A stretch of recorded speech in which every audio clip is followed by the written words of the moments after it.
Бактыгүл Иманбек кызы. Ушундай экен да, акырында баягы эле чырылдаган балдары жана жогунда жөлөп барында бир деп тогурунбаган чыныгы тарапташтар эле калат экен.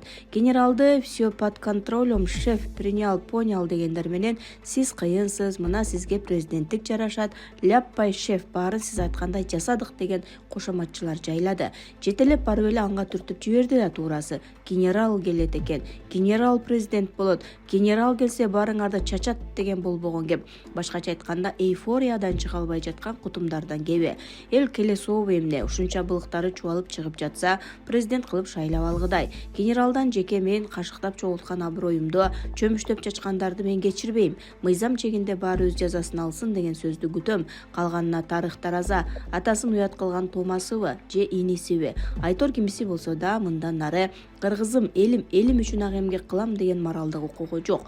Бийлик менен ооматтын анты ушундай, бир жаңылдыңбы кечирбейт, кайрылып келбейт. Дегеним генералга да президенттикинен кем эмес оомат келген эле, кармай алган жок.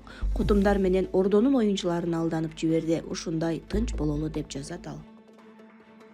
Бузия Сулайманова. Ташиев жөнүндө мен такыр оюмду айтпадым эле, бирок апасынын аты коюлган төрөтүйү жөнүндө чукугандарга чыдабай кеттим. Былтыр келиним 2 кат болгондо ичимен сүйүнүп, Куда кааласа алыс болсо да ушу жаңы төрөтканага жеткирем деп үмүт кылып жүрдүм. Эл арасында ушул жерде төрөсөм экен деп тиленген келиндер толтура.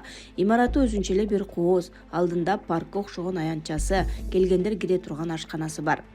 Ээрчип келген балдар беймарал фонтандын салкын аянтчасында ойноп жүрө беришет. Барынан да доктурлары илбереңке, башка роддомдордо кыйкырып бакырып кубалап турушат. Ар бир адам башка врачка кирип кете бересиң, тоскон эч ким жок. Ар пенде мындай жерден колунан алдейин аман эсен көтөрүп чыгып кетишсе экен. Ак жолдо үйгө жаман айтпайлы. Апасынын аты коюлса не болуптур? Андай баатыр энелер чандагана.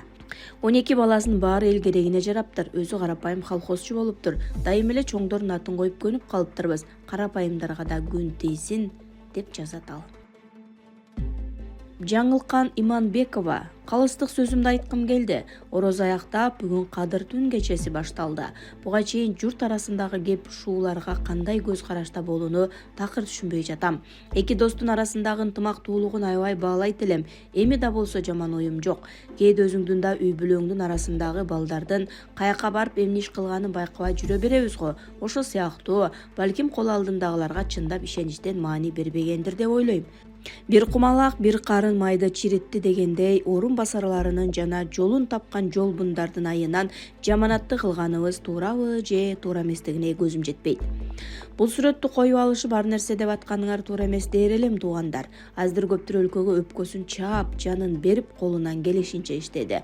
Жаңылбас жаак, мүдүрүлбөс туяк болбойт, жолдун да уңкур чуңкуру болот. Камчукам, эч кам санаба. Айдын жарымы караңгы, жарымы жарык. Кудайым дартты берген шыпаасын кошо берет. Аман эсен сакайып элиңе келериңе ишенем, деп жазат ал.